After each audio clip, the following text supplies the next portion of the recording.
What's up, everybody? I know this is going to be a bit of a. Oh, hold on a second. It looks like forgot to mute a tab. There we go. Sorry. All right. All fixed. Forgot to mute the tabs on Kick and YouTube. There we go. I know it's going to start off a bit sad. We're going to talk about, like, I can't believe this is a crazy week, right? They always say that when celebrities die, they go in threes, and well, we got four because first Hayden Panettiere, then Dolly, then Tim Curry, and now Peter Cullen. So, wow, what a week it's been.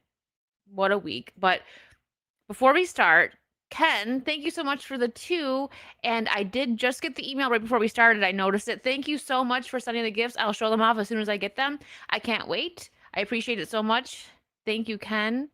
And also, thank you for being a member for 23 months. Evening, lovely, wicked, and rest in peace, Hayden, Dolly, Tim, and Peter Cullen. Yes. What what a week it has been. What's up, Dan? I'm actually gonna show a little clip when I start talking about Tim Curry of your gaming stream yesterday. That game looked like so much fun. The Muppet Treasure Island game. But how's everybody doing? Thank you for coming to hang out. Uh, let's see. That means two more. I hope not Stephen Brown, but I mean, let's be fair here, right? Not fair. Of course, losing an icon is always sad, right? Betty White wasn't she just about to hit 100, right? And we were still sad because it was Betty White. We love Betty White, but she lived a long, wonderful life. So did Dolly. So did Tim. So did Peter Cullen. He wasn't in the 80, in his 80s like the rest of them. But I mean, and Dolly was secretly battling cancer. And we know that Tim Curry had a stroke, like, I don't know if it was more than one, but I know that I think it was like 2013 that he had a really bad one. So he's been in a wheelchair. So he's had a lot of health problems. So we look at it now is that he's not suffering, that's how I like to look at it because they had health issues. So wait, no, Peter Cullen was in. Sorry, I just looked it up because I was thinking of somebody else. He was 85. That's right. He was 85. And Tim Curry was as well, right? Or was he 80? No, Tim Curry was 80. Okay. Yeah. So yeah, they were all in their 80s. Very sad, but again, when you're battling health issues, sometimes it's better, that to think of it as they're not suffering anymore. I don't know, just trying to look on the bright side, right? Yeah, and his stroke, I remember looking him up, um, and I was shocked by it because I remember hearing about it, and I was looking up like I forgot what I was looking up. This was like a couple years ago, and I seen him. I was like, oh my gosh, it was just so sad to see the state that he was in. So yeah, and it's really sad. So I'm gonna start with Peter Cullen. I know he's not in the title because again, and I said this yesterday when I did the stream with Vera that only Dolly was in the title and not Tim Curry because well, when I set up the stream, he was still with us. And the same thing happened here with Peter Cullen, so that's why he's not in the title. Cole Hauser, right? Thank you, Cole Hauser. Everybody give Cole Hauser an internet hug right now because I know he's feeling this heavily. Big Transformers fan, big Optimus fan. But he was telling us in our group chat for the mixer, he had the chance to talk with Peter Cullen a few times as well as Jay too. So that's wonderful that they had that chance. Yes, that's a good way to put it. God called them to come home. Yeah. So I took this picture a couple weeks ago. Not even. I was at Universal and I thought this looked really cool. Like the Transformers ride always looks cool. If you get like a nice shot of like the sun setting behind Optimus, it looks really cool. And I just almost knocked this off. I thought this looked nice, so I took the picture. And this is I don't know. This is what I put as my little tribute, and it kind of blew up. I wasn't expecting that, but I'm glad people liked it.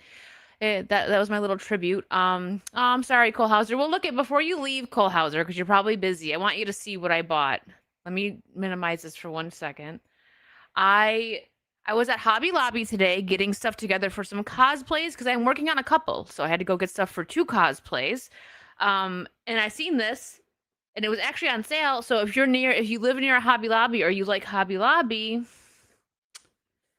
they had Megatron too, but I already had spent way too much money on cosplay stuff because that stuff is expensive. But I'm like, you know what?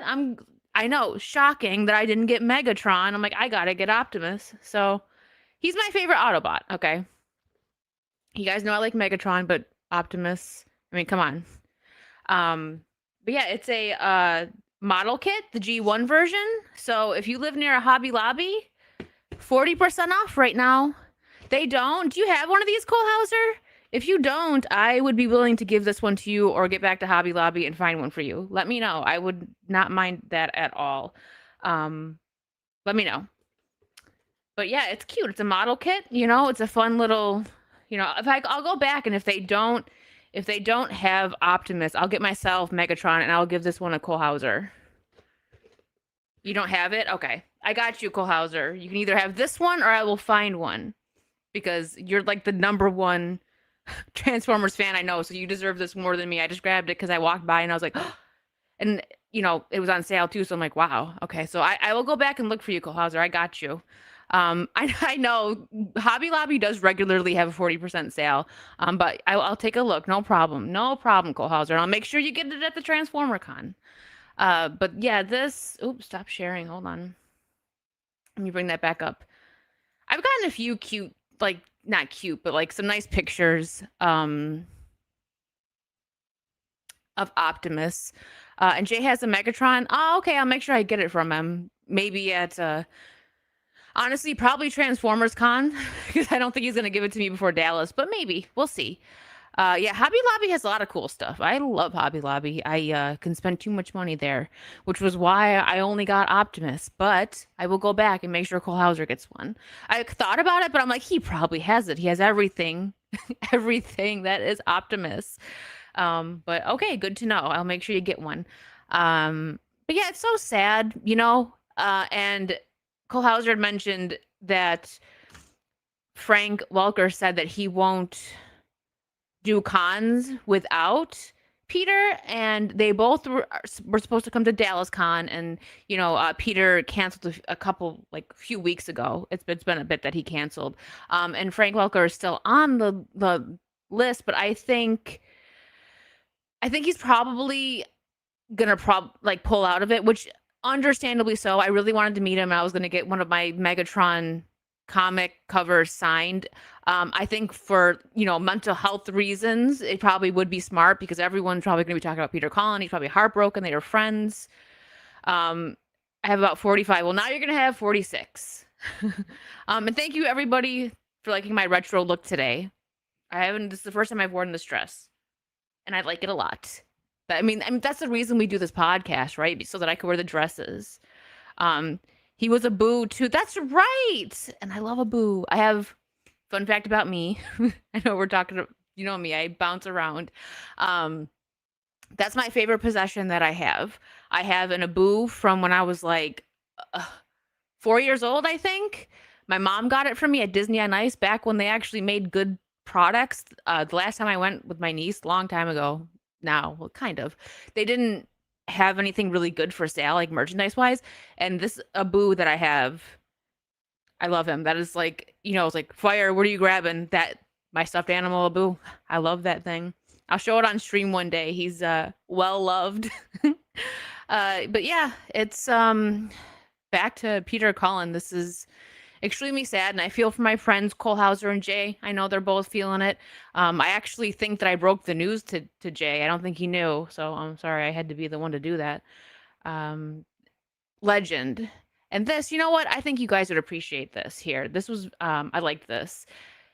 Let me share the sound. I wish I could have met him, It would have been nice. There's these legends that pass and I don't get a chance to meet them. Like, the one that I'm very glad I was able to meet was Jason David Frank. It was a couple years before he passed, which I'm very thankful I was able to meet him. But, if you have a chance to go to cons to meet some of these people that you'd really like to meet, that you grew up watching, whether it's animation, like voice actors, celebrities that you grew up watching, I would suggest it because you never know what's going to happen, right? You don't want to miss the opportunity. I would have loved to meet Kevin Conroy and Adam West too, Andrew. Yes. All right. So Peter Cullen walking into audition thinking, I'm going to an audition, I'm going to be a truck. And somehow he created one of the most iconic voices in animation history. Here, let me full screen this one. Voiced Prime for the very first time. I was living with my brother Larry, who was a Marine, and I said, I'm going to an audition. I'm going to be a truck. And he started to laugh. And he said, a truck? And I said, this is a leader. This is a hero. And his demeanor just changed. He just went, oh, Peter, if you're going to be a leader, be strong enough to be gentle. And I got to the audition and I said, my name is Optimus Prime from the planet Cybertron. I had no doubt that this is what a hero should sound like. And I was convinced I was going to get that role. Voiced Prime for the very first. That was, now it's like anytime I go on the ride and you hear his voice, it could be like, oh man, right in the. But how, that is funny. Think about that. Like I'm gonna go audition to be a truck. Okay, good luck, man. You know, but it's like almost like he knew, like, this is gonna be iconic. Don't worry, I know what I'm doing here. But you know, rest in peace, Peter Cullen. You know, prayers with his family and all my friends that are sad right now. I'm sorry, I don't mean to make you guys cry. Cole said Marvin did a fantastic article on Peter. I was on Walt Disney World Pro and I broke down when he was reading it. Oh no. I'm sorry, guys. Don't worry. I promise I have fun stuff. We're gonna end the stream with some good stuff. Okay, we're getting the sad stuff out of the way. We're getting Peter, Dolly, Tim out of the way. Don't worry. Corey, see, even Corey is putting his jokes on the back burner tonight because it's just a very sad week. Thank you for the 5, Corey. Looking beautiful tonight, Wicked. Sorry, no joke tonight. Thank you, Corey. I appreciate that.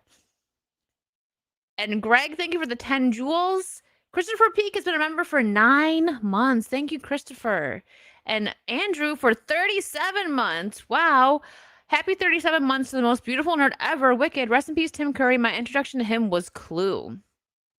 Yeah, we're going to get to Tim probably next. We'll save Dolly for, you know, not that there's like the best for last. I'm like, I don't know which order to go because it's just like, this is all sad. It's all messed up. Oh, did I even highlight it? Did I forget to highlight that? Sorry. See, my brain. I'm lagging today. Captain Rack, thank you for the Canadian 10. Until all are one. Peter and the story behind the voice from his brother Larry shaped my 20+ year career in the military. Larry was right. Be strong enough to be gentle. Canadian legends both rest in peace. Oh, that's beautiful, Captain Rack. I love hearing stories like that, you know, where these characters and these, you know, actors kind of shape something that you've done, especially ones that are good people, right? I mean, usually they have to be good people, right? If they're going to have a positive impact in your life. And Polish Prince, not Polish Prince, thank you for the flower, 30 jewels. And David, thank you for the silver star.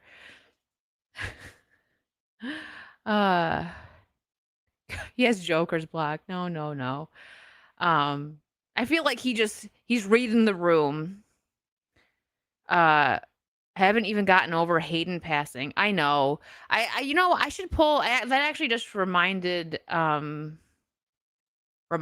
that I don't know if I have any. Like, there's just so much going on. I don't know if I pulled up any bookmarks about Hayden.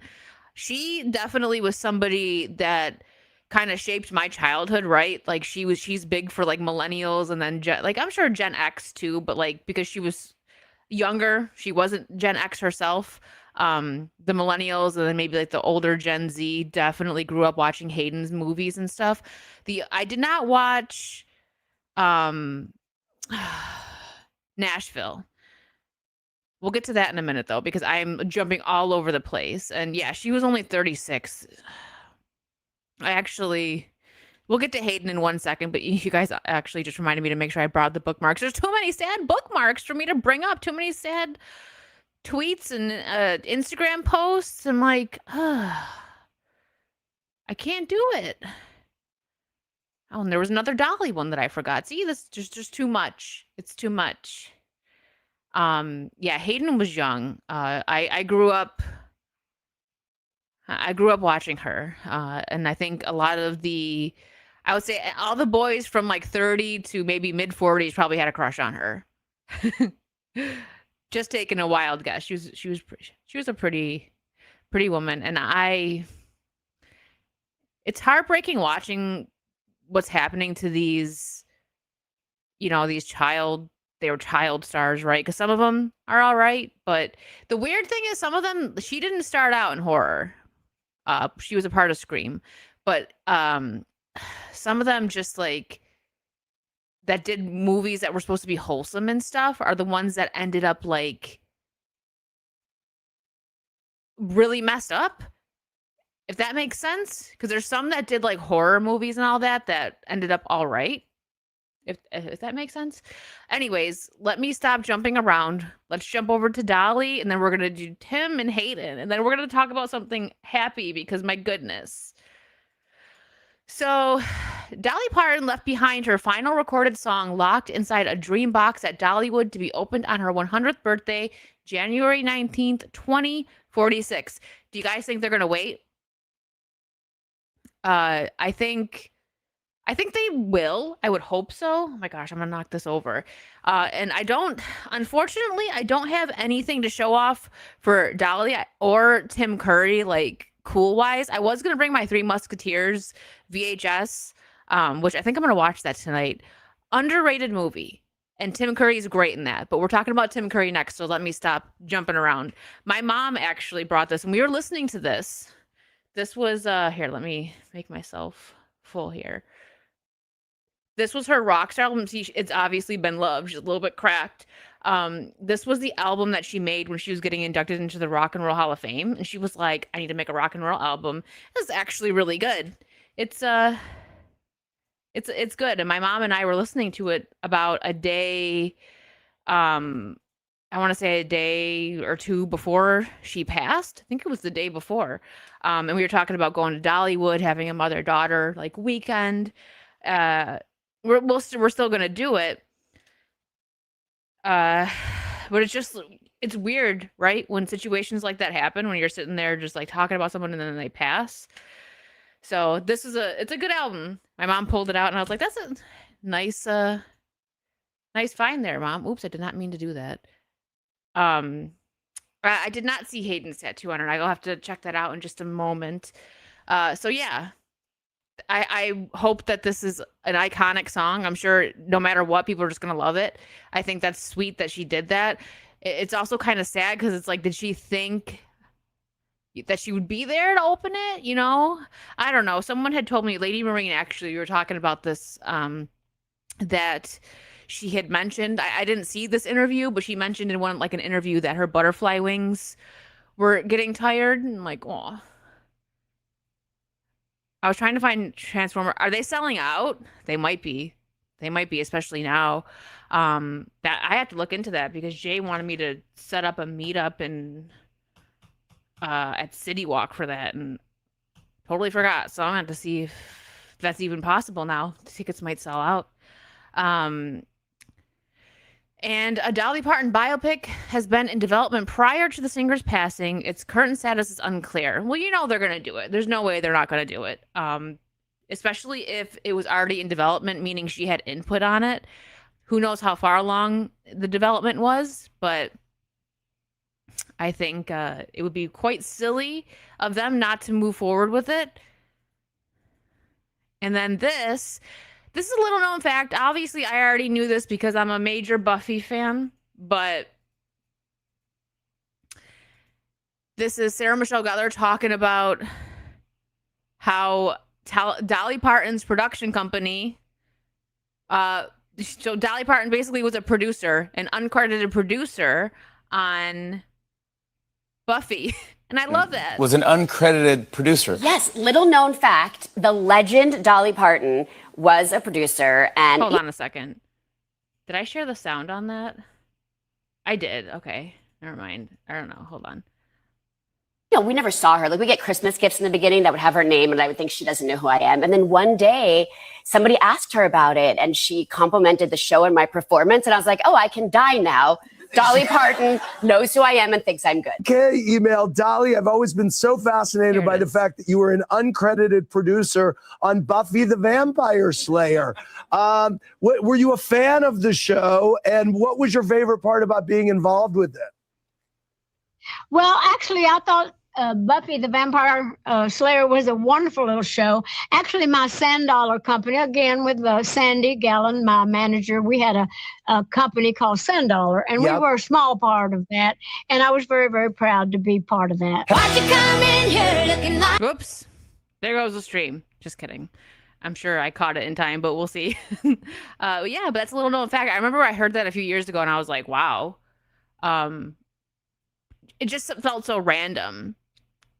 And a lot of people didn't know that about her because it was uncredited. So, yeah, I know it because I deep dive into Buffy stuff a lot. Surprisingly. And this story, this is kind of crazy. CNN is dumb. Like, we already know they are not great journalists. CNN apologizes for mistakenly airing photo of Dolly Parton impersonator in report on late singer. That doesn't even look like Dolly. It doesn't look like young Dolly. It doesn't look like any decade of Dolly. Yeah.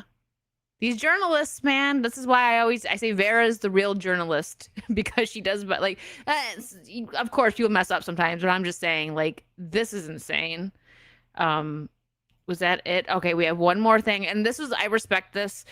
Dolly Parton spent decades refusing to pick political sides, turning down the Presidential Medal of Freedom twice under Trump and once under Biden because she didn't want to be seen as partisan. The country music icon, who died Tuesday at 80, built her legacy on a principle most entertainers abandoned long ago: loving her audience more than any political cause. I learned a long time ago, keep your damn mouth shut if you want to stay in show business, Parton told ABC. I'm not in politics, I'm an entertainer. And I'd seen people talking about, like, oh, but she, you know, she was trying to tell people to get the vaccine or whatever.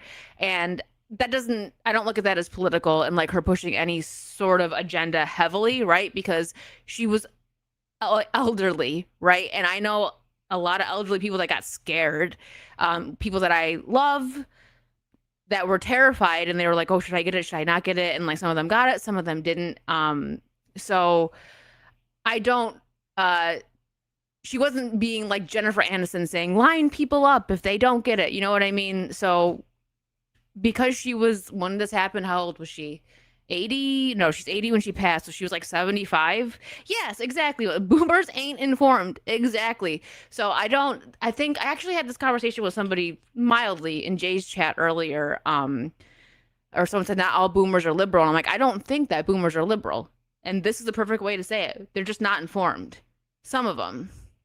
And yes, both parties did, exactly. So I'm sticking up that now because I had a few people that had mentioned that when I was like doing a rest in peace, talking about like her passing. So she had said something that she was like, my daddy was a Republican and my mom was a Democrat and I'm a hypocrite or something like that. Like, I respect that so much because there's people that are like, no, you need to push sides. You need like whatever. But it's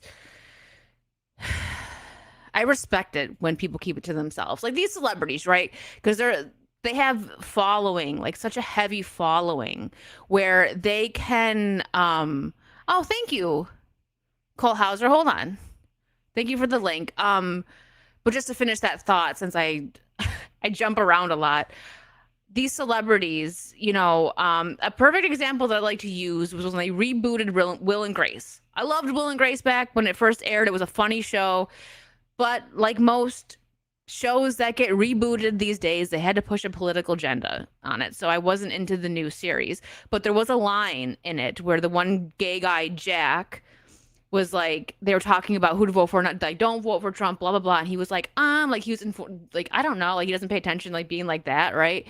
And he's like, the one friend was like, well, Katy Perry's voting for Hillary, and he's like, oh, okay, I'm voting for Hillary, and it was supposed to be a joke, but that's how some people are. That's why I respect people that just don't push your agenda. Let he who has not sinned cast the first stone. That's That's perfect. Mo is just spitting facts today. I talk about that all the time. The only person that walked this earth that was sinless and perfect was Jesus Christ. And that's how I feel. So when people pass judgment, it's like, okay, but what now? Granted, you can pass judgment when people are like awful humans and they're hurting people, right? But I mean, because of a disagreement of opinion or like political policies and stuff, it's like just don't, right? And this was 2018 when ABC tried to goad Dolly Parton into attacking Trump. Every celebrity should take notes. I got to put my headphones on for this. Hold on. Because I haven't seen this one yet. Thank you, Cole Hauser. And thank you, Marvin, for sharing it. Hold on. I could hear it a little bit. Like I could heard when Peter was talking, but I haven't heard this one yet, so I need to play it. I just don't get into that. And so if you are deciding you may want to ask me something more serious, don't, because I'm not going to answer it. We have a president of the United States who said those things on that bus. I'm not addressing that. I do not get into that. Of course, I have my opinion about everybody and everything. But I learned a long time ago, keep your damn mouth shut if you want to stay in show business. I'm not in politics. I'm an entertainer. And yet you're also a role model. Yes, I am. That's why I don't talk about people. I just don't get into that. And so if you...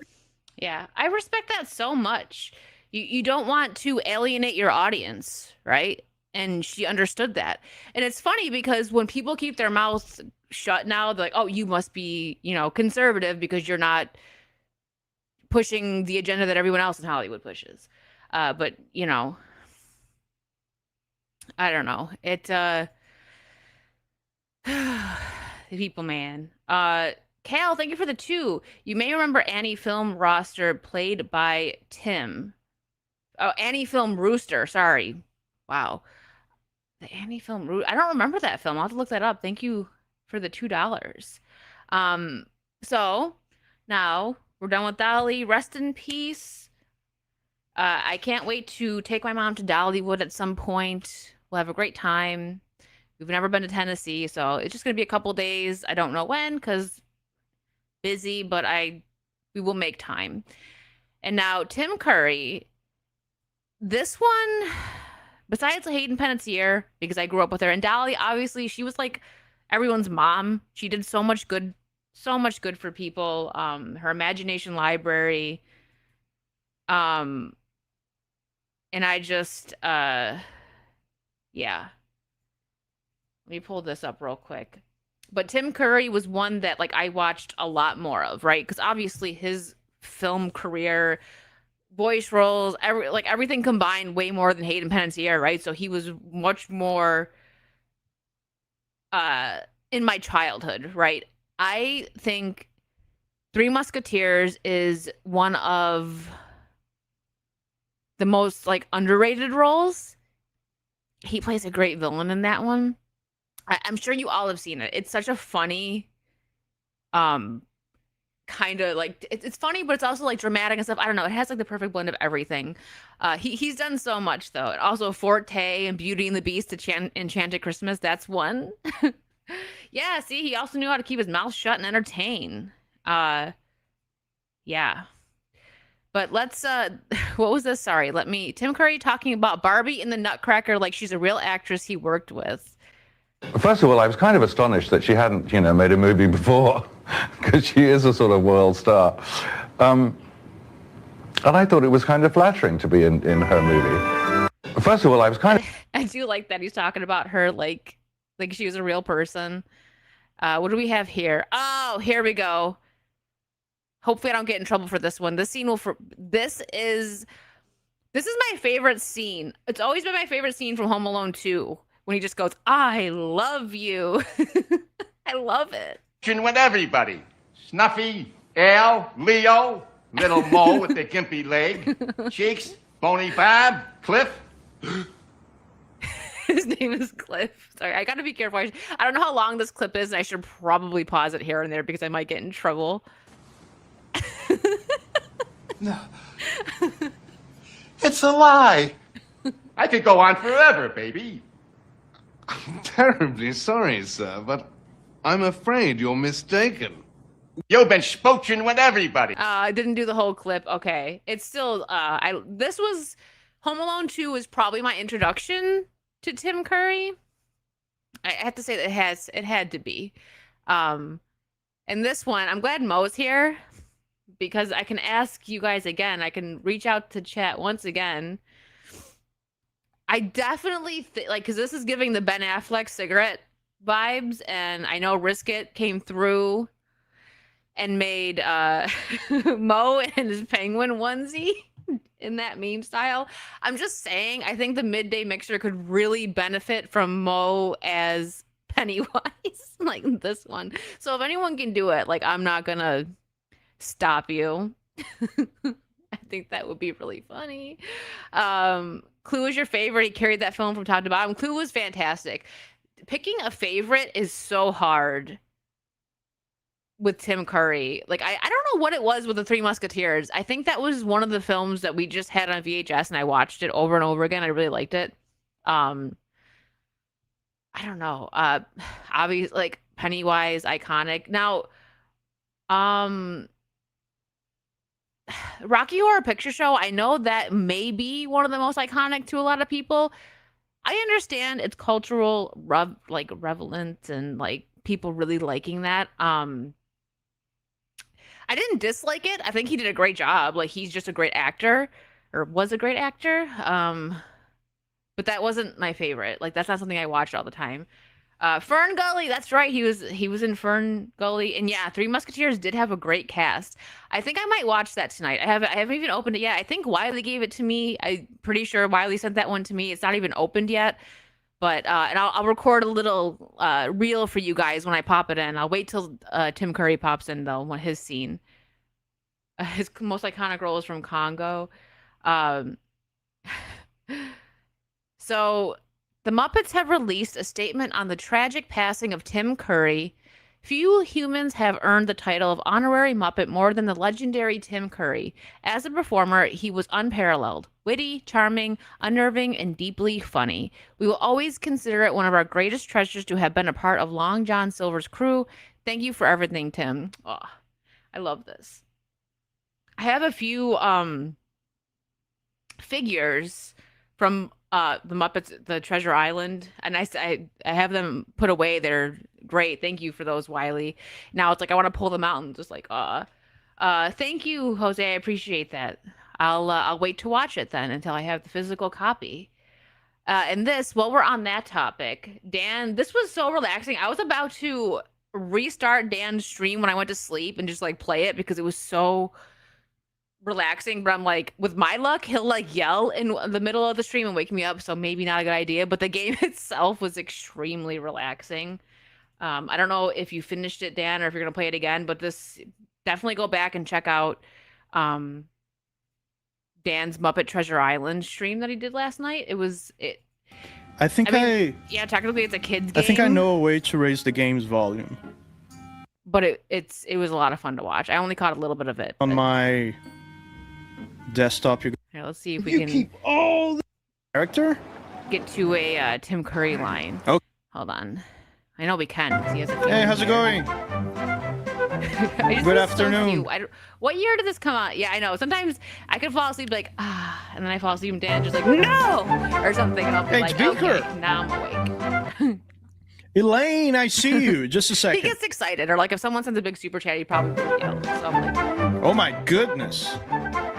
Was it in the beginning? Hold on. There's a few. I'm trying to find like a specific part where they have Long John Silver. Hey, this is from the movie. This is cute. Did you finish it, Dan? 3 hours? I feel like these games sometimes aren't that long, like the kids' games. Oh, wait. Because it's very primitive green screen. It's part of the charm. Do I have the sound on? I do. Dan gets excited over feet. Whoa. It's like a copy strike me. There she goes.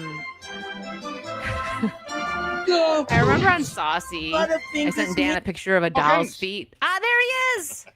Hold on. Where is it? I sent Dan a picture of doll's feet, and he was like, "Chat, Wicked has Down syndrome feet."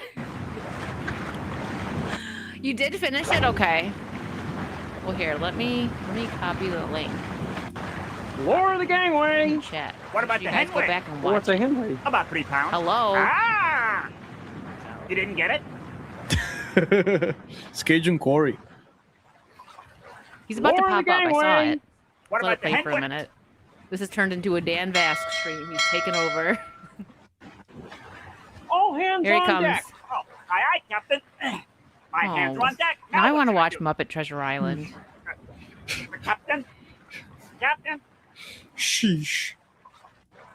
That's it, man. I didn't skip it, did I? We'll I'm make going you back too walk much. a It's okay. walk of the Just plank. enjoy for a second. Ah, thank you. Thank you. Dan's a co-host and he didn't know. People are Thank saying you. different names. Keith, Moon, Tommy, Aldridge. I didn't skip it, did I? Hold on, did I mess up and go back too far? It is my distinct pleasure he's to about to come up. actually Here it need comes. to learn from. This cannon that pirates used. Part. Allow me to think so? give you some brief instructions regarding the Cannon Blaster I just Pro. wanted Tim Curry to pop Yes, up for a please. second. To turn the cannon left I didn't and plan it right. out better, but I was use setting the up the tabs and I'm like, oh yeah, let me pull up, Higher like the cannon. show people Dan's This stream a little bloated- bit. Here it comes. Look. I went back way too far. Sure. Ah, there it is. Ready for adventure, eh, Hawkins? Looks like There we go. All right, that's all I wanted. I wanted to pause it on Tim Curry. I put the link in, so make sure you go check it out if you want to watch the whole stream. 3 hours. Yeah. I feel like that's a good way to end on the Tim Curry stuff. Rest in peace. What a rough week. I think this is the first time that I've had, 3 stars that I really liked died like this. Like we're at 3 in a row, It's insane. Hayden Panettiere with it wasn't even a week, I don't think. But on that, let me check and make sure I didn't miss anything over on Kick. Okay, I did not. Hayden Panettiere, very I watched a lot of her stuff, right? Like Tween Me, Little Me, she did that Bring It On movie, which is very kind of cringy now in a way. Oh yeah, that's right. I forgot to mention that. He filmed exclusive scenes for this game that aren't in the movie. They don't recycle movie scenes. Every performance is new. That's when they actually tried, right? I miss when they did that. I actually tried. So the Bring It On movie, it was it was for like little tween girls and stuff, right? Like I liked the original obviously more with Kirsten Dunst and everything, but this was like I don't know if it was a sequel or the third one or something, but Hayden Panettiere was in it. I think it was All or Nothing with Beyonce's sister. And it was really funny. It's kind of cringy now when you watch like the dancing in it, but there's still nostalgia to it. And Heroes, obviously, season 1 was great. Oh my gosh, I remember when my friends introduced me to Heroes. It wasn't when it was new. It probably was when the 3rd season was already out, and that's where it just got totally messed up because of the writer's strike and everything. Like, they dropped it. They dropped the ball on that one. That could have been like an iconic series if they would have just let it be, like, I don't know what they did, man. They just like the writer's strike happened and they probably should have just let the show stop or something. They tried and it did not work. But this was very. You never seen Heroes, Shane? I would say at least watch season 1, especially if you like Hayden Panettiere. Check out season 1. So the cast of Heroes had a reunion to celebrate the life of Hayden Panettiere. There was sadness in our hearts, but also so much love, gratitude, and warmth as we remembered the beautiful moments shared and the lasting impact of a life that touched so many. Au revoir, Hayden. Nashville is popular. I never watched that. I feel like at some point I would like to. But now it's like I'm gonna wait because I bought her book probably about like a week or so before she passed, and I haven't started it yet.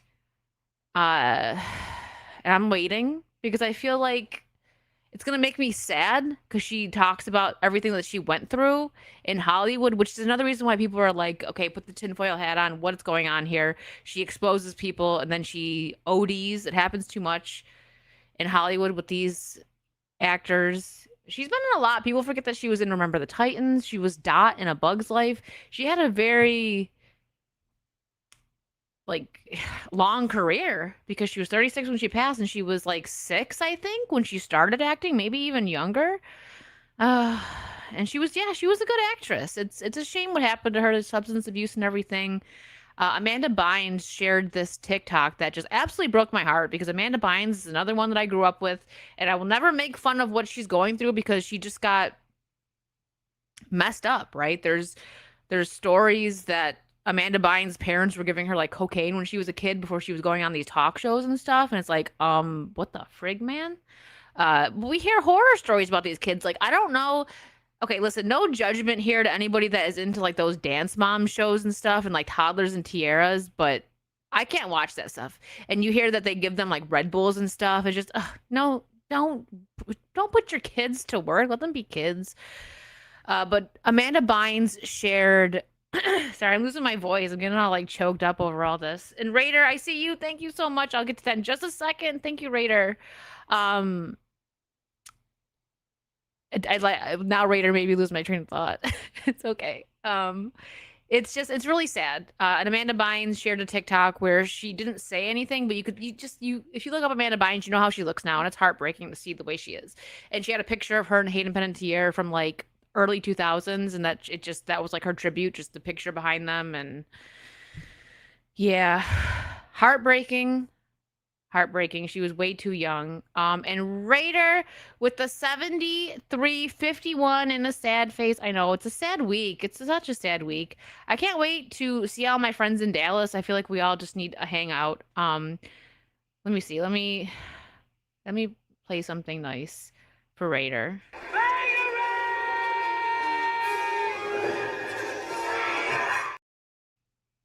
There. And I promise this isn't going to be an entirely just sad stream. And Jay's here. Hi, Jay. I hope you're having a nice time away and writing your book. What's up, Swigs? She did not come back for it. They had to rewrite it, but it was not good. For what, Heroes? Heroes was good, but Heroes Reborn wasn't good. No, yeah. First season was really good. It really was. It really was. Yep. I know, and it's sad because of like what happens to these kids, man.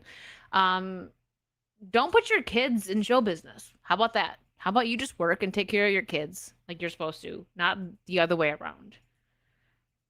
And then this, which celebrity death hit you the hardest? Now this is tough for me because there's quite a few on here.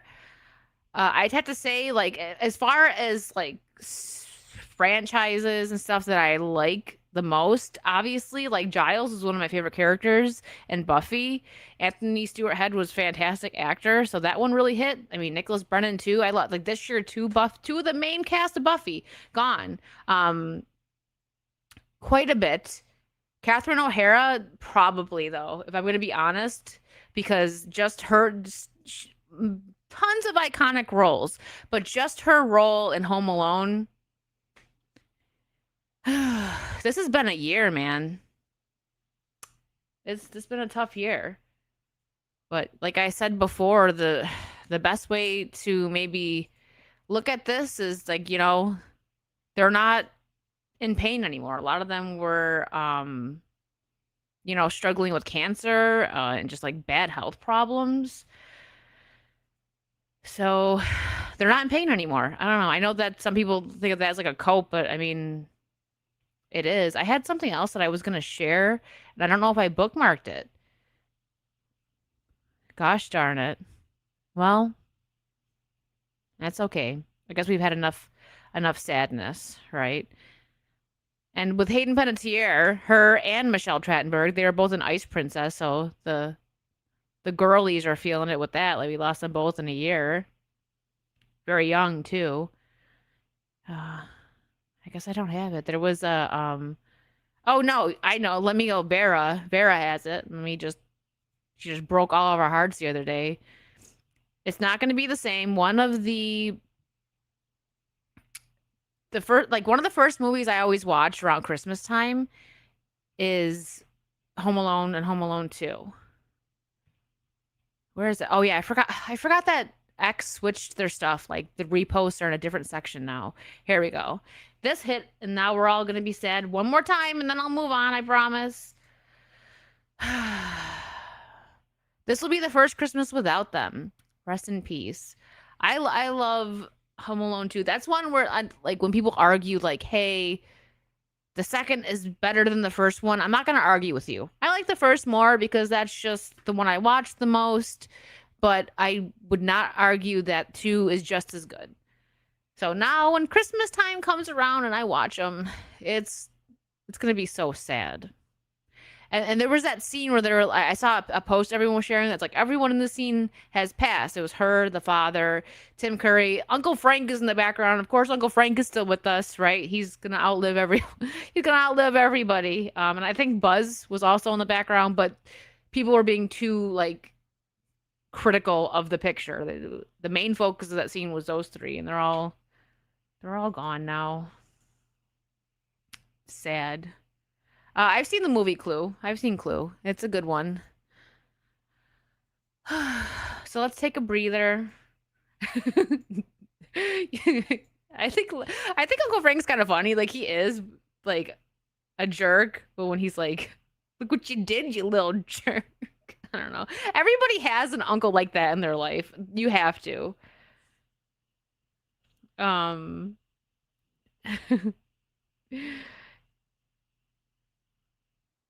Watch Oscar if you haven't seen it. I don't think I have.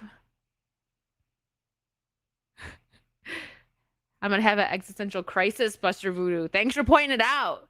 Hi, Maddie. Your Christmas movie is coming to America. Hold on. Where did that go? Atari is selling Atari 2600 with real cards. That's good news. Is it? Interesting. I'll save that. I want to do so before we move on to topics, and they're going to be lighter. I wanted to get that out of the way. It took almost an hour, but my goodness, we've lost a ton of people this week. So it's warranted, I think. I just want to thank you guys. I don't know if Dan's still here, but thank you again so much. And that show that I did on my second channel with Dan was so much fun. But I just want to hop over there for a second and show you guys this channel, because if you're not subscribed, I would love it if you would subscribe to my second channel. I have it in the description, and I think my mods are dropping it here and there. Thank you guys. I'm trying to get this channel monetized because it's going to become my video channel where I actually record videos. There'll be some highlights and stuff. I have some ideas. This was originally like a theme park food channel, but it's going to be like once I get it monetized, I'm not going to do lives over there. It's just going to be videos, and I'm excited about that because I like, sitting down and actually writing scripts. So it's going to be stuff like that, like kind of like video essays a little bit, like a little bit of whatever I want. And I want to focus on some retro stuff. I would love to do another retro stream with Dan. That would be so much fun, and get Vera on and Mo again, maybe Jay. So I'm going to talk with them and see if we can plan something again. But you guys like crushed it. I got about half the hours needed because I had to start from scratch. I had when I was doing the theme park stuff, I got some views. I had videos and stuff, which I will still keep my old videos up here. But once I do get it monetized, I'll push the lives just to like members only. But yeah, I plan on doing videos. Sorry, some of these thumbnails are wild. So yeah, that's the plan. But I would love to, because it was just like hanging out. Like that was like I needed that stream with those guys, with Dan and Mo, where you were just like having fun, talking about things we're passionate about, listening to them. I'm like, I want to go shopping with them, but like not for girl stuff. I want to go shopping and buy video games and vinyls and like all that cool retro stuff. If I ever am with Dan and Mo, like in the same state, the same country, whatever, we're going shopping, boys. Okay. I'm so down, man. Send me a message. Send me a message, or I'll send you a message. Have your people contact my people. Okay. No, but that would be a lot of fun. The Roto raid me over on Kick. Thank you, Roto. But yeah, I just thank you guys again for like joining us for that stream. I got about half the hours, which is fantastic because I need them all. So one stream got me about half. That is really good. So thank you. Let's do it. However, you might want to have subtitles for Dan and I. We get real technical. Listen, my people are smart enough. All right, girl, we shopping. How funny would that be? I'm just pulling Dan and Mo around like, let's go here. Let's go here. I think it'd be the opposite. They'd be like, look at this, and get all giddy and happy. Maybe one day we'll make it happen, huh? That'd be a lot of fun. But Thank you guys so much. And thank you, Roto. Thank you. I hope you're doing well, Roto. I know you're going to be a busy bee with all the Halloween stuff coming up. All right. Well, that's the only way I would expect you guys to be. So, this is new news.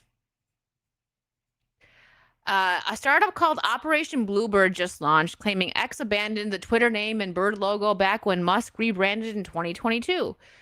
There's already a lawsuit with no ruling yet, but they launched anyway. Bold to relaunch a dead brand mid-lawsuit. What? Twitter? Is this just going to be like Blue Sky?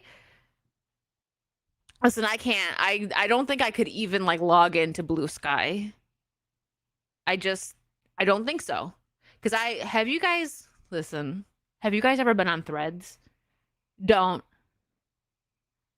Just don't do it, okay? Don't go on Threads. It's scary over there. I don't know what's going on, Bo. That's why I'm laughing at this. I'm like, I have no idea. But we'll see how it goes. I don't know. I mean, you can't own a bird, which brings me to something else that I'm going to bring up in a second. I think I bookmarked it. It was really stupid. As much as I love Buc-ee's, they're doing something pretty silly right now. But yeah, don't go on Threads. I did sign up because I'm like, oh, what's this? Whatever. Yeah, Threads is a cesspool. My mom still sends me stuff. I'm like, Mom, log out of Threads. She's like, I thought it was Instagram. I'm like, get rid of Threads, okay? I like Instagram. I have a good time on Instagram. I see memes of like puppies and kitties and pop culture stuff because the algorithm is what I look at, which is not, I don't want to see political crap. I don't want any of it. So yeah, by the time I'm probably going to go on her phone. To be honest, between you and me, I'm probably just going to go on her phone and uninstall Threads because she gets so angry and she sends me stuff and I'm like, why are you on Threads? She's like, I thought it was Instagram. I'm like, uninstall Threads. So I think it's going to be Operation log into Mama Virtue's phone and get rid of Threads because she's too innocent and she does not know that it's not Instagram, which is fair because if you're scrolling on the Instagram app and you click on it, that's why you think I can't find it. Here it is. I love Buc-ee's. I've got Buc-ee's jerky in here because whenever I go, I load up on it. Threads is way worse than TikTok. Now I have TikTok, but I use it pretty much for like theme park stuff. Like when I go to the theme parks, I will upload my reels and shorts there on TikTok, but that's about it. So Buc-ee's is suing a tiny Ohio convenience store over its beaver logo. And the town is rallying behind the local shop. A GoFundMe has raised $77,000, while more than 20 local businesses change their logos to include beavers in solidarity. Listen, Buc-ee's, what are you doing? I love you. I love Buc-ee's. But what are you doing? You don't own a beaver. That sounds so weird to say out loud. But really, it's not even, it's just a beaver. I've seen, I don't know if it's, AI or if it's, true or not, but I've seen ones but like they look like the Buc-ee's logo, but like really run down, like almost like a meth version. And I'm like, you're gonna let those guys slip? But this, just because it's called Beaver's Mini Mart, probably a nice little family. Listen, I hope they drop this because people are not gonna. It's not gonna go over well. You're attacking some small business. Like listen, Buc-ee's, you don't own beavers. Okay, you own that beaver, sure, but calm down. I still love Buc-ee's though. What did Mo say? Hold on. Clyde agreed with me. I said something in Jay's chat earlier. Yeah, and Clyde got what I was saying. The only links I get from my mother are CNN and Facebook. Yeah, see? That's why I don't have Facebook. I have one for Wicked Virtue, but I don't have like an actual Facebook page that I use. I have the Wicked Virtue page that I upload on, but no like family, like private page because I ain't got time for that. Yeah. Agreed. Much less. Listen, we still love you, boomers. We're not coming at you. We're just free the beavers. Yeah. I probably shouldn't have said that out loud. But in fun news, this is cute. This is very Y2K, like early 2000s here. Clyde's like, speak for yourself. So Tamagotchi's new wearable ring puts an entire virtual pet on your finger. They cost $48 and are up for pre-order until October 6th. That's cute. Listen, little me would have been all over that. So there was the Tamagotchi and the Gigapet. I had both. I think the Gigapet was the Little Mermaid one, and then the Tamagotchi was a dog. I wish I still had them. I had a R2D2 one, but it died. I'm busy. I have another one that I haven't opened yet. I'm keeping it in the packaging because I seen it at Kohl's, and I was like, ooh, Tamagotchi, and just grabbed it because this is cute. I couldn't see myself like wearing this, but then again, I don't know. Like I could maybe maybe I'll order one. I know I love Tamagotchi. I love my little puppy. Tamagotchi are so back, baby. I think this is a cute idea. Like I said, this is so like the Y2K styles are coming back. Tell me if you disagree with this. So each like decade had a set style, right? Like where you can look my future wedding ring, $50. Where there was a style, right? Like I'll start with like the 80s, right? Like for women, it was that just like bold pink blush, huge hair, mom jeans, acid wash, right? 90s was like flannels it was kind of different. Like there was different vibes, right? But like flannels for women, it was like minimal makeup. Like it was very minimal. And then the early 2000s was a bit louder with like everything was like rhinestone and it was a low rise jeans with the like for women like the tank tops, and some guys had that like spiked hair with the blonde tips, and so like these are only little pieces I'm picking out of each style, but each decade had its own style, right? And then even like the 2010s had its own style, but then it's like the 2020s hit and there's nothing. There's just nothing. It's recycled styles, right? Like kids are going back to the 80s and 90s. I was waiting for someone to say that.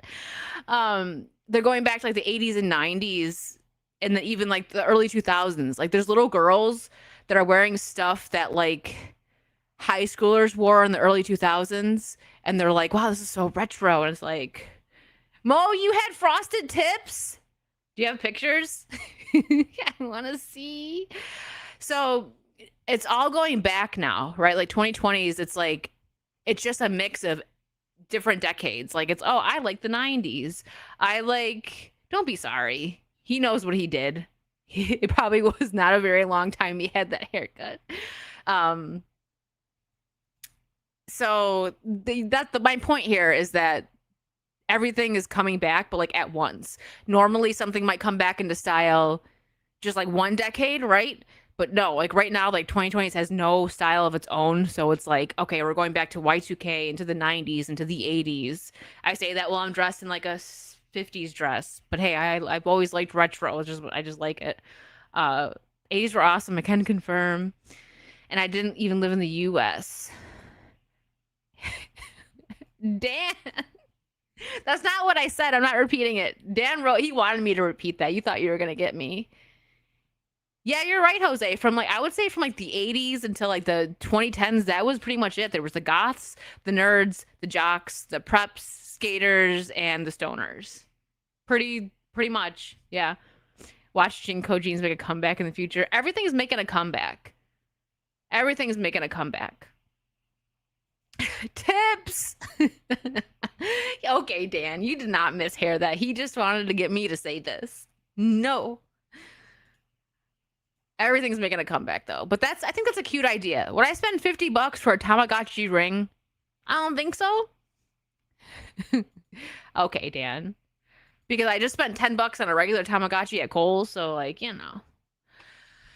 Anyway, moving on. Let me see here. What do we have? This. Now,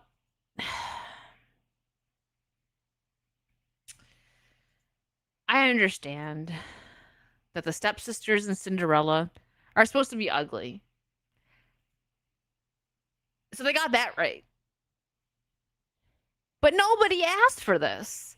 This is so weird. Like, I bet you they're gonna. I know they already made it to where, like, they had that sequel where they made Anastasia look better, which worked. It was fine. But what is this?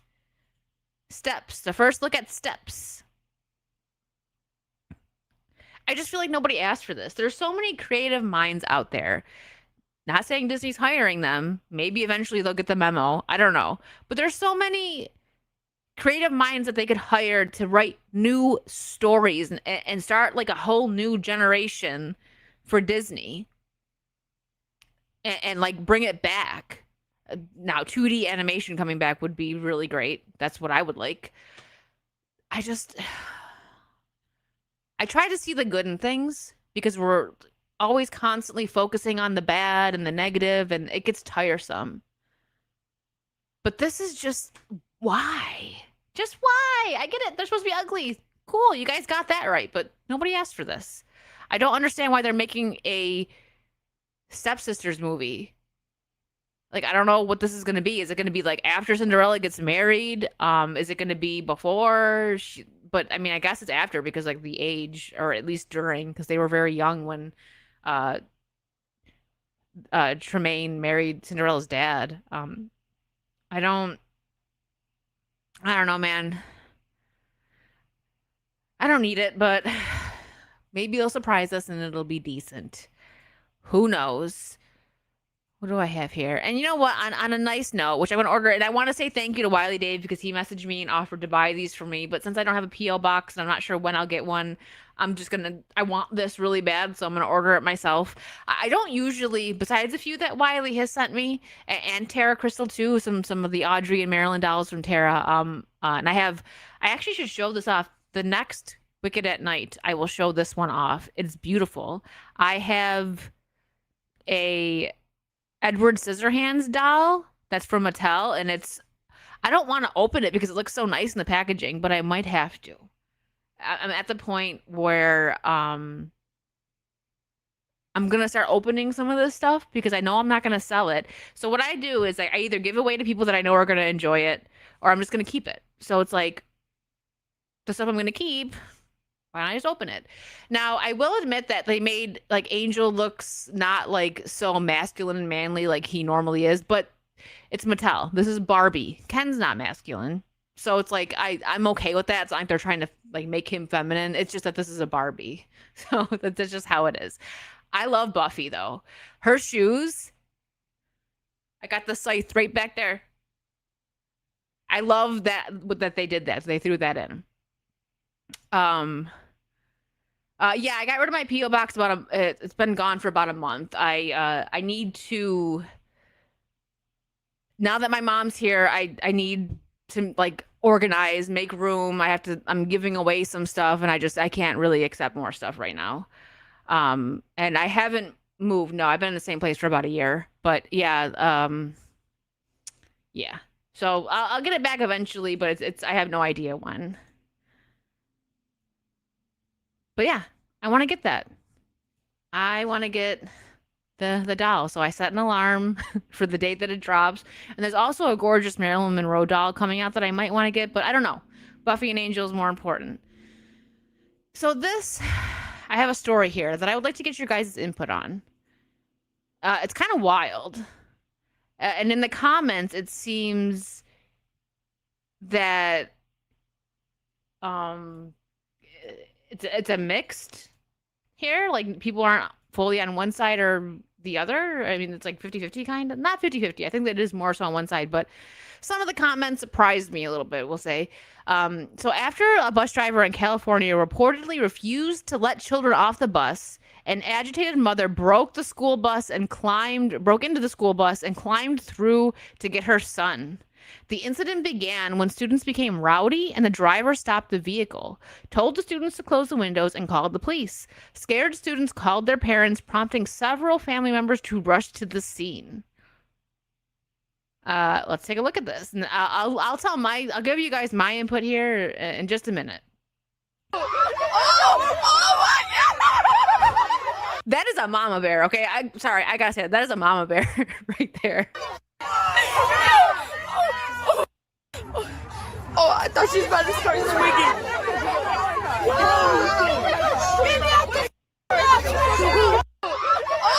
So my input here is that, I mean, kids can be jerks, right? And they don't listen. However, doesn't mean that every single kid that was on this bus deserved to be locked into the bus, right? Like, what if they've got things to do? You know what I mean? Like, the parents are waiting for them to get home. I can't say that I blame her for this, unless I'm wrong and this mom is a mom of one of the rowdy kids. But I'm just thinking of the quiet kids that are sitting there, probably terrified, like, what's going on? Because the bus driver doesn't have the right to do this. Like, he actually probably is going to get fired for this. Remove those who can't behave, don't punish everybody. So that's how I feel with a cartoon laugh. Yeah, mama, don't mess around. I grew up with a very strong mom, who would have definitely maybe done something like this. I don't know. So I understand that kids are jerks and there was probably a decent amount of them messing up, but no, I don't agree with this, because not even if there was only a handful of kids on the bus that were doing well, like that weren't acting up, I don't agree with that, because it's probably illegal. I don't know about in California, but don't do that. Get the kids in trouble afterwards, right? Go to the principal, get them detention or something. Don't lock the doors and basically hold the kids on the bus against their will. No. So that mom was like, nah. So I hope this was a mom of one of the kids that were good. So it's just, she was like, I ain't having this. So yeah, I don't agree with it. He probably got fired.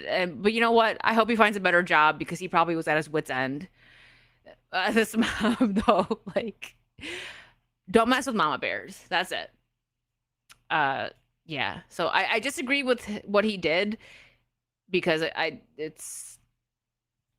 mean, I remember being in school and like bullies and whatever didn't really get the proper punishment, but I don't know.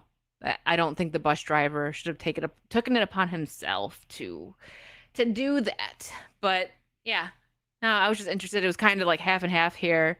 If I were a dad, being fired would be least of his problems. Yeah, right. Nothing is illegal in Cali except for legal things. Collective punishment is a war crime.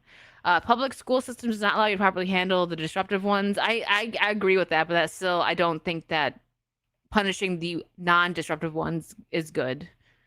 Is a good way to go. Yeah, see, that too. I wouldn't have the patience. So you know what?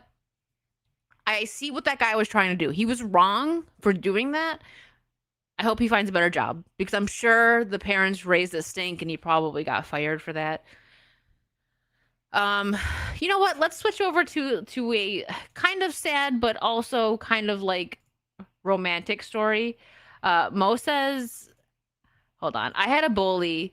Then on the last week of school, I broke his nose. He behaved after that. See, you took it into your own hands. Respect. Vigilante Mo. I remember getting in trouble. Hold on. Let's stop sharing this for a second. I was like unbullyable.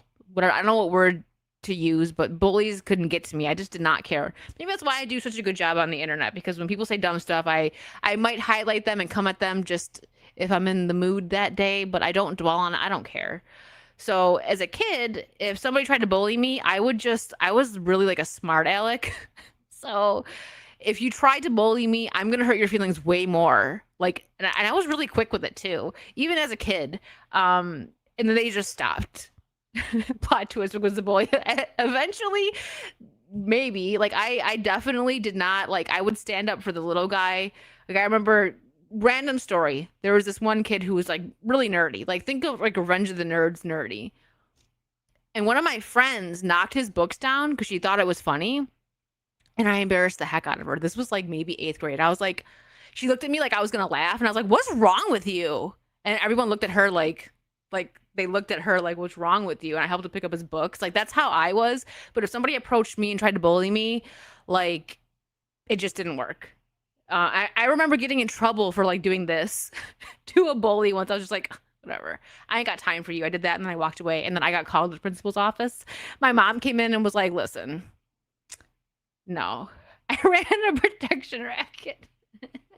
But that's an instance where my mom came in. I told her the story. I can't remember what the girl said to me. This was probably like 4th or 5th grade. But I was just like, you know what? You're a loser. I'm done. And then I got in trouble for it. So, and then my mom came in and was like, listen, nah. My mom maybe it's the Italian. My mom intimidated some of these teachers and principals. She wasn't having none of it. Anyways, let's move forward to a sweet but kind of sad story. If you guys know about Steve Irwin and Terry Irwin, you've probably heard the story. But Terry Irwin has not been on a single date since losing Steve because she already had her happily ever after. That is so romantic, I think. Like she had the love of her life and she's like lived it, right? And so now she focuses on other things and just wow. So Terry met Steve Irwin in 1991 when she visited the Australia Zoo as a tourist from Oregon. They married 8 months later and spent 14 years building a life that most people only dream about. 2 kids, a zoo, and a shared obsession with wildlife that took them all over the world. I remember the crocodile hunter. I loved it. I loved it. Then on September 4th, 2006, a stingray barb pierced Steve's heart while he was snorkeling on the Great Barrier Reef. He passed away almost instantly and he was 44. Terry has not been on a single date since. She said she experienced her happily ever after with Steve, and that's enough. Her purpose now lives in her kids, Australia Zoo, and the conservation mission she and Steve built together, a mission she has refused to let die with him. Nearly 2 decades later, she still runs the zoo, still fights for wildlife, and she still wears her wedding ring. How sweet. Like, I'm sorry, I know it's like, okay, who's cutting onions right now, but what a happy life they must have had together, you know, where she just felt so fulfilled that she didn't need to remarry. I mean, she did what she was supposed to do, right? She had a family. So she had her kids, she was married, he passed, and now she's just continuing their work. I think that's actually beautiful. It is sad, but she's probably not lonely. She's got her kids, she's got grandkids now. She takes care of the zoo. Like she's probably surrounded by people constantly. It's already 20 years in a week or so. Yeah. Why can't I find my Terry, right? Terry, what a good woman. And I like Bindi, her daughter. I remember watching her on Dancing with the Stars with my mom, and I was like, oh, she was very sweet. Very sweet. Okay, let me catch up on supers. Let me double check and make sure I didn't miss anything. Okay. Catch and Wreck, thank you for the 5. Melmac went off on Nina whilst holding behind her holy righteousness, and she got dumped and turned into a horrible human, using God as a shield. I honestly don't know much about that. I'm not very savvy on YouTuber drama. I'm just not really interested in it. But that's unfortunate for them. As far as I knew, they were friends, so that's very unfortunate. And thank you for another 2. The beaver is on Canada's 5-cent coin. Gonna sue. Yeah, right? That's what I mean. I don't know what Buggies is doing. They're probably gonna drop it because it's gonna such a stink's getting made on social media. It's pretty silly. The mini mart is in Beaver Creek, Ohio. Thank you, Ken. Yeah, I don't know if it said like where, but it said Ohio. Clyde, thank you for the 5. You put your mom in your P.O. box. How big was Very funny, Clyde. No, she's here. She's got a room. I will never take off my Tamagotchi ring. Yeah, both Irwins won. I didn't watch the one with her brother, who is like a spitting image of Steve, by the way. I didn't watch that one because I stopped watching Dancing with the Stars. But yeah, what do I have here? I thought I'd pull up some old pictures here.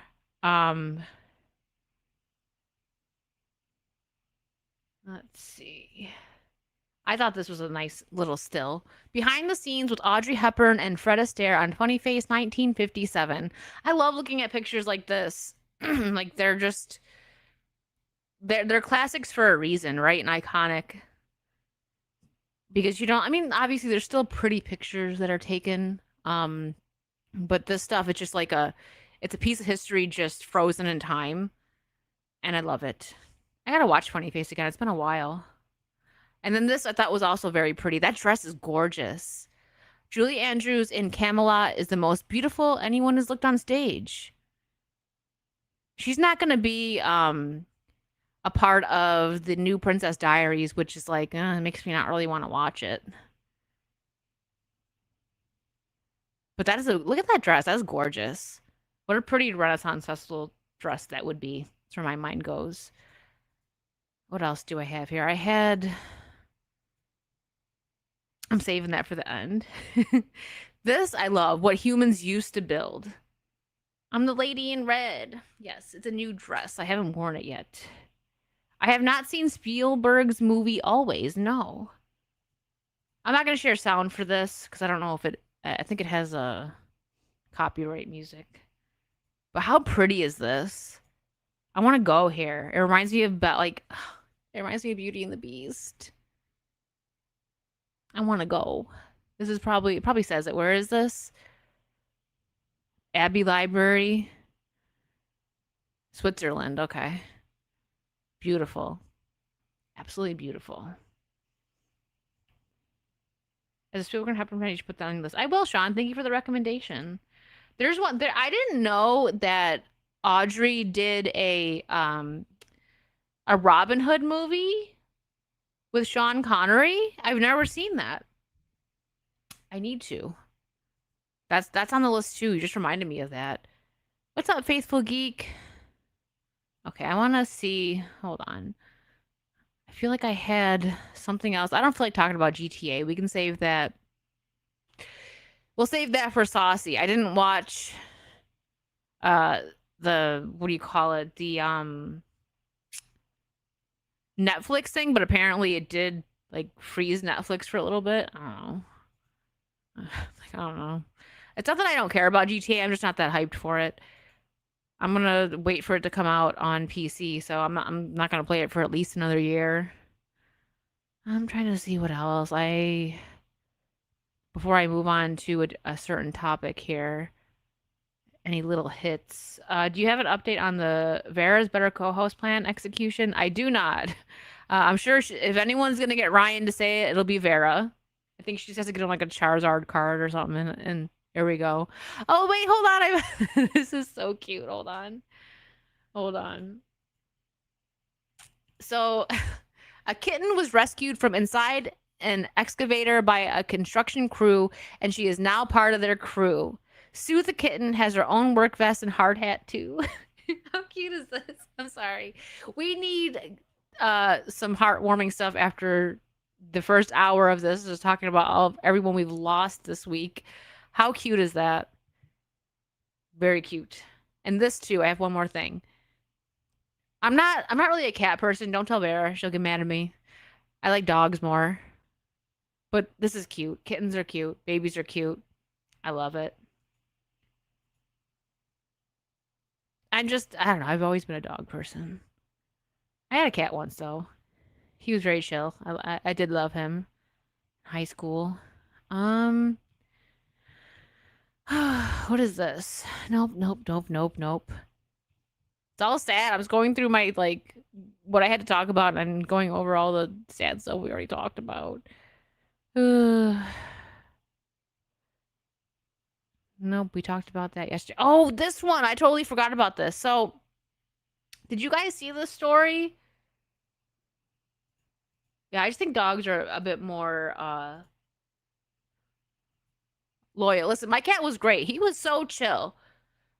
Some cats are mean though. I remember my friend had me watch her cat. I called him Lucifer from Cinderella, and she got so mad at me. I always called him that though. I can't even remember his real name now because I always called him Lucifer.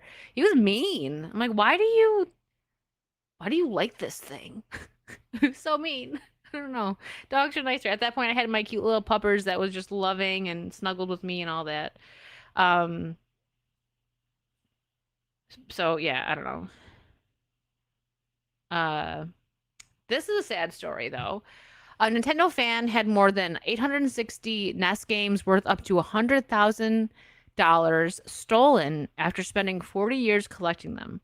Roger was just 3 games from completing his collection and planned to use it for his grandkids' college fund. This is so sad. And nobody's talking about this. It had to have been somebody that he knows, because who's just going to be like, hey, let me just, break into this guy's house and see what he's got. Oh, look at that. He's got all these games. Like, and like someone that would like break in isn't going to know. Most likely, I wouldn't say a thief is smart enough to know the worth of like video games randomly, but maybe.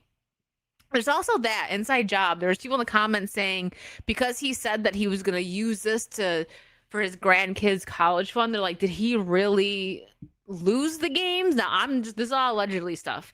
If this, like, you know what I mean? I'm not going to point fingers.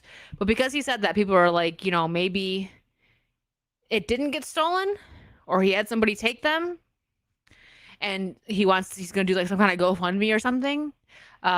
I don't know if I believe that. I would lean more towards he maybe was a really nice guy and he talked about it too much and somebody from his family or a friend did it, because people can be shady. He says seeing the empty shelves has been difficult. I can only imagine. Whew. No, I thought there'd be like some more pictures. Let's see. Did somebody start him a GoFundMe? Gamers are charitable. They'd help him replace it. I'm trying to see. Nah, never mind.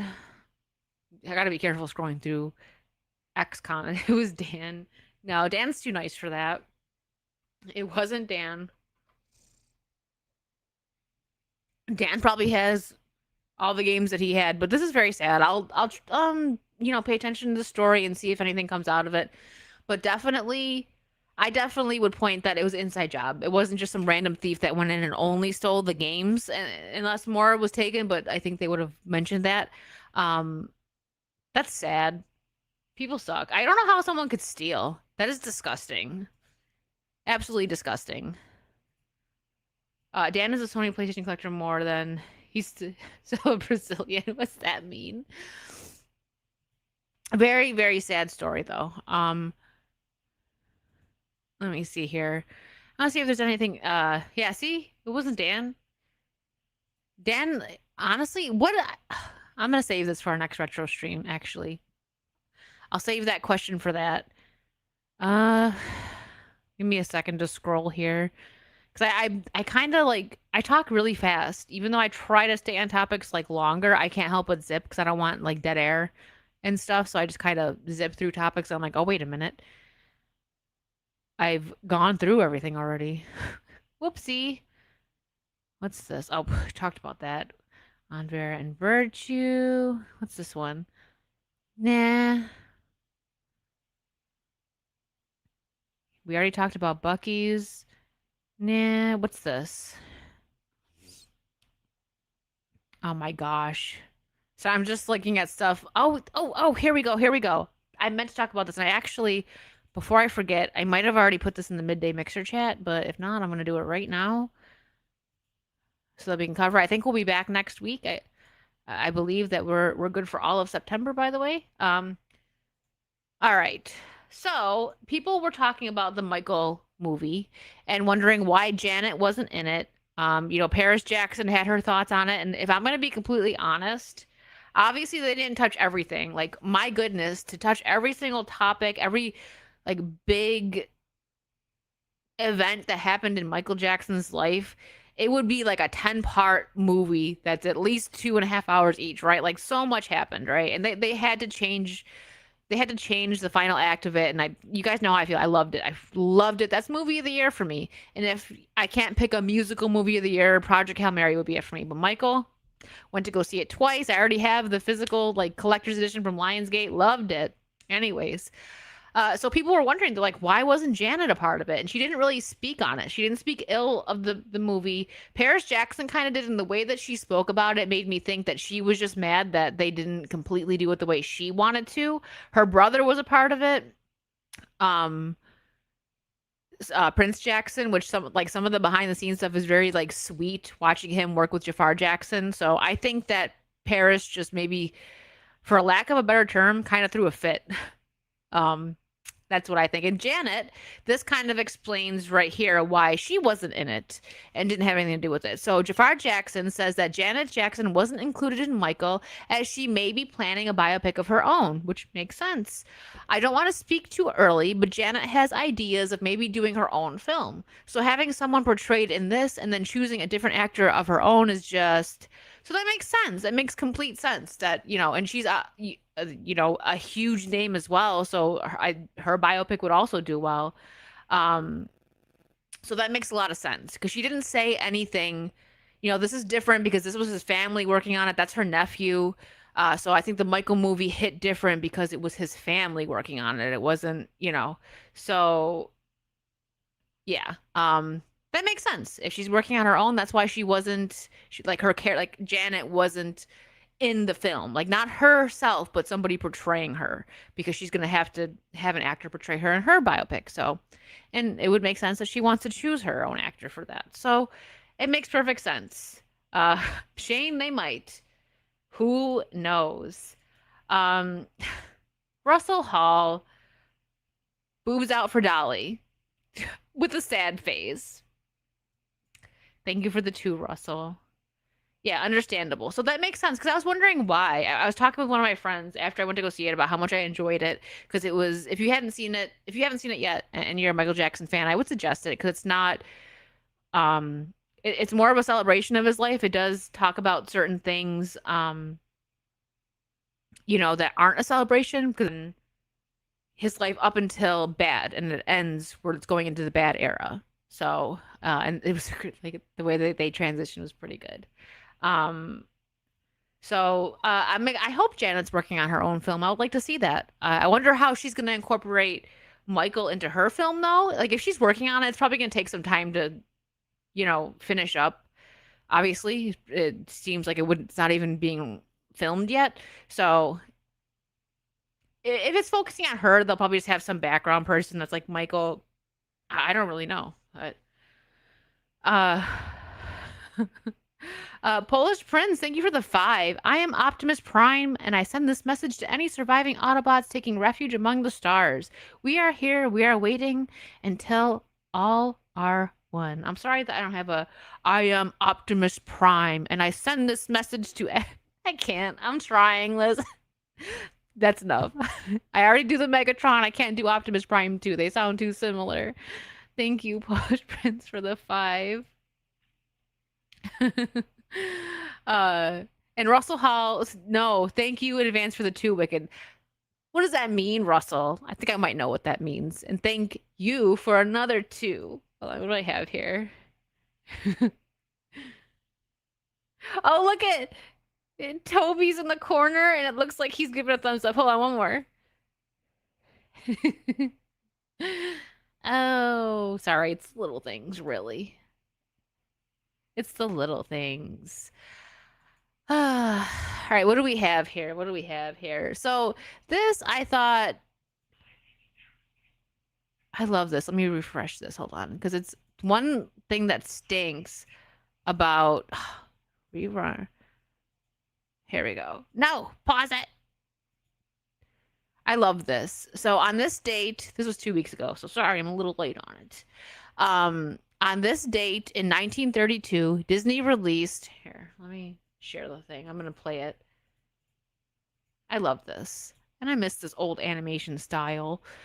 Disney released the animated short Mickey's Nightmare. The cartoon opens with Mickey kneeling beside his bed and saying his nightly prayer.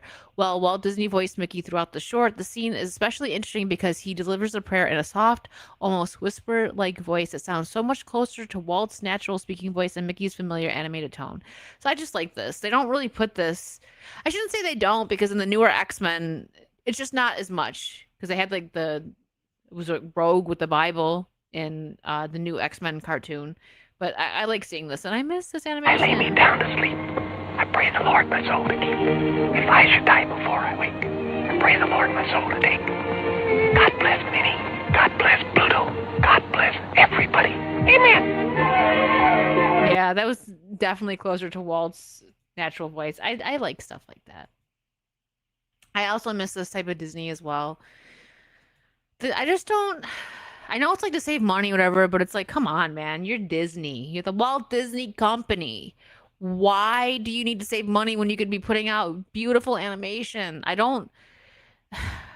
The 3D animation isn't the ugliest thing ever, but when you compare it to the 2D, like it stood out. If a trailer came out, let's say Princess and the Frog, and then earlier, because Princess and the Frog was the last 2D animation from Disney. You knew that it was Disney. You didn't have to see the opening logo or anything. You knew that it was a Disney movie. Now, if you like, I don't know, if you hop in like mid-trailer, is it DreamWorks? Is it Disney? Who knows? Like I just don't understand why they decided to go the route where you don't stand out anymore. I don't know. I should probably here, I'm gonna So Edward Furlong says that he wants to return as John Connor in James Cameron's next Terminator movie. What do you guys think on that? I'm gonna send that to the mixer. We'll talk about that on the mixer. Let's try more of their guys' lane. I don't know. Only Toy Story needs to be CGI. Yeah, like that worked, right? The Pixar stuff. That was fine, but they do it all like that now. Yeah. Thanks, Hertz. Oh my gosh, Hertz complimented me. Everybody, take note. Yeah, that's right. I didn't pull it up. I'll save it for the midday mixer. That's how I was like, okay. Anyways, 7 films that could define the upcoming Oscar season. I'm gonna be honest. We had some good movies this year. I don't care about the Oscars though, but we're gonna talk about it anyways. Number 1, Project Hail Mary. The Odyssey, I did not see it, but a lot of people liked it. Michael, fantastic. The Invite, I did not see that. Obsession, I saw that. I liked that a lot. I Swear, didn't see that. And I also didn't see Toy Story 5. So Michael and Project Hail Mary and like Obsession, I don't know how the Oscars work anymore. I guess, do they have a horror category? I don't know. I think they used to. I haven't watched it in so long. I would say Obsession definitely belongs, like at least as a nominee, because it was a great movie. But Michael and Project Hail Mary, they should be like killing it with awards. I want to get the book, actually, Project Hail Mary. I'm gonna get the book. I've been meaning to do that. All right, what else? I hope I don't get clipped for this. But you know what? I'm just gonna take you guys back. This commercial ran for a long time. So it started in 1992. Like I remember seeing this in the 2000s. I'm gonna take you guys back. I had no idea. I didn't even read the thing that this was from 92, but ready?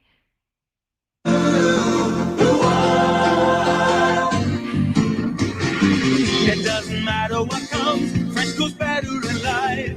With Mentos fresh and full of life. The Mentos commercials. I miss the Mentos commercials. They were so funny. Nothing gets to you. Staying fresh, staying cool. With Mentos fresh and full of life. Fresh goes better. Mentos fresh. Fresh goes better with Mentos fresh and full of life. Mentos, the fresh maker. I can't believe this. See, this is when they used to make commercials that were really good because this ran still in the like early 2000s. As well as now the one commercial, I think it's one of the only ones that is still around from, gosh, I have no idea when it started. But it's an old 90s commercial. It's the Corona one with the palm tree. I think it's Corona. And then they had the Jingle Bell, or We Wish You a Merry Christmas with the Hershey Kisses doing the bells. They recently changed that though, and I'm upset about that because that was a classic. Don't mess with it. Hold on. Corona. I think it was Corona.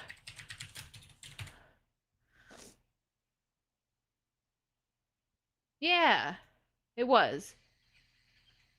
It was Old Christmas Tree. Yeah. I still see that once in a while when I'm watching something that actually has, yeah, with the one lit palm tree, and they say it's old Christmas tree. Yeah.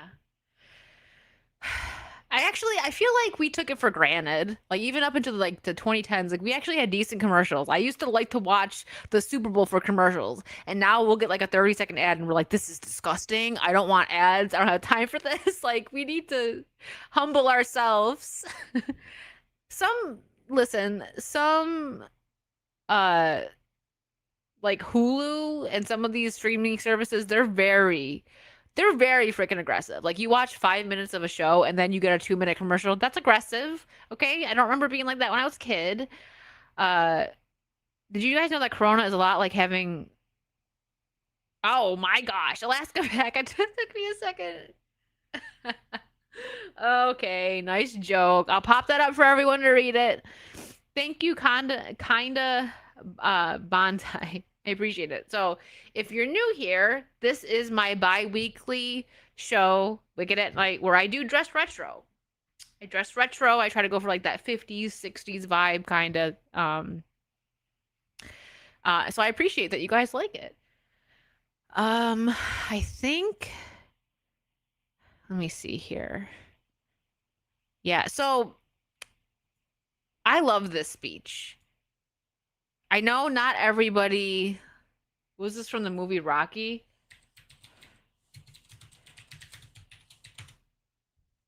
There was, hold on.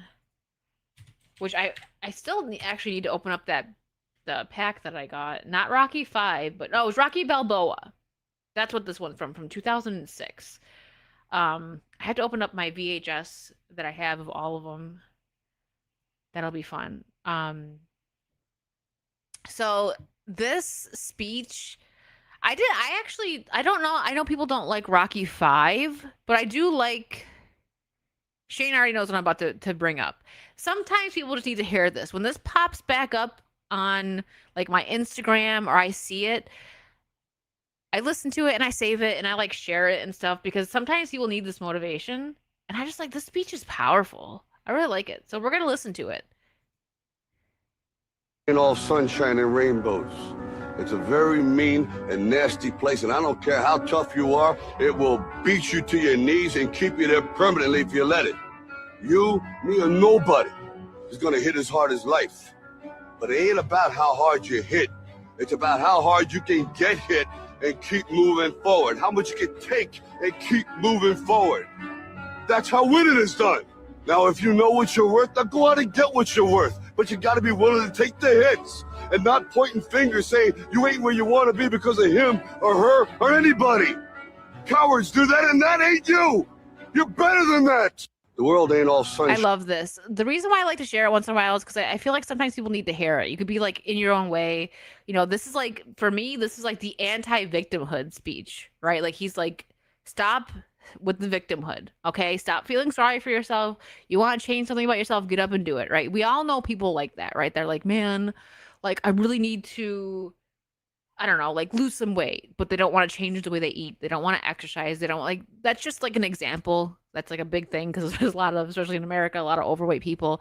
And it's like, I get tired of hearing that from people. Like when they tell me that they don't like something about themselves or, you know, they want to change something about their life. It's like, well, instead of sitting here complaining about it, get up and do something about it. And if it doesn't happen, right? If you hate your job and you quit it and you go to another job and you hate that job, like, but at least you tried, right? At least you're trying to change it. But if you just like stay stuck in the same job that you can't stand and you just constantly complain about it, you're not doing anything to better your speech. Every time it pops up, I have to play it.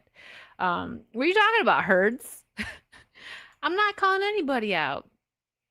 But you know, I like that. So like once in a while you may see me, like I've just done it now, so it'll be a bit, but once in a while you may catch me pulling this up on a stream to just like motivate us. Sometimes I need to hear it too. And yeah, I do agree that he doesn't get enough credit for his writing sometimes. Kai says now do the Quiznos Sponge Monkeys commercial. I don't know if I even remember that one. Hold on, let me see if I can find it. It's probably on YouTube.